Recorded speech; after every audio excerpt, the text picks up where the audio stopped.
আজকে আমরা ম্যামকে জিজ্ঞেস করব নতুন একটা জিনিস, সেটা হলো নিউটন কেরল কি এবং নিউটন কেরলের কাজ কি এবং এটার সাথে কি নিউটনের কোনো সম্পর্ক আছে কিনা সেই বিষয়টা আজকে আমাদের ম্যাম উপস্থাপন করবে।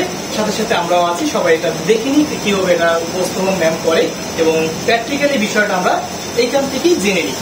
নিউটন প্রেরণ হচ্ছে নিউটনের দোলনা। আসলে মূলত আমরা জানি যে নিউটন প্রেরণ বা এই দোলনাগুলো এটা হচ্ছে একটা বল। বলটাকে আমরা প্রথমে ডান পাশ থেকে টেনে ভাবে ছেড়ে দিলে বাম পাশের দোলনাটাও ঠিক সমুদ্রটিতে একই গতি লাভ করে।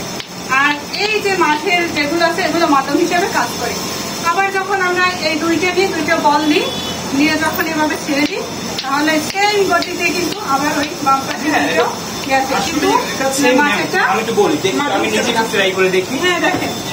আপনার এইভাবে মানে ছেড়ে দেবো, ঠিক না? ছেড়ে দিলে সমান গতি সমান একই গতিতে বিপরীত দিক থেকেও সংঘর্ষ হয়। তারপর এইখান থেকে যে ব্যবধানটা সেটা আমি দুটা নিয়ে দেখি। তারপর হ্যাঁ, এটা তো আসলে অনেক মূলত নিউটনের তৃতীয় সূত্র, প্রত্যেক ক্রিয়ারই সমান ও বিপরীত প্রতিক্রিয়া। এটার মাধ্যমে আমরা জানতে পারবো নিউটনের তৃতীয় সূত্র। নিউটনের তৃতীয় সূত্র হলো প্রত্যেক ক্রিয়ারই এবং সমান এবং বিপরীত প্রতিক্রিয়া আছে। এখান থেকে যদি আমি একটা বল প্রয়োগ করি তদ্রুপ বিপরীত দিক থেকে একই বল প্রয়োগ করে এবং এখান থেকে যদি আমি দুইটা বল প্রয়োগ করি তদ্রুপ বিপরীত দিক থেকে একই বল দিয়ে যায়। এখন ম্যাম এই সম্পর্কে আর একটু বিস্তারিত আমাদের বলতে। শক্তি ও গতি মূলত এক বস্তু থেকে আরেক বস্তুতে সঞ্চিত হয় বা রূপান্তরিত হয়।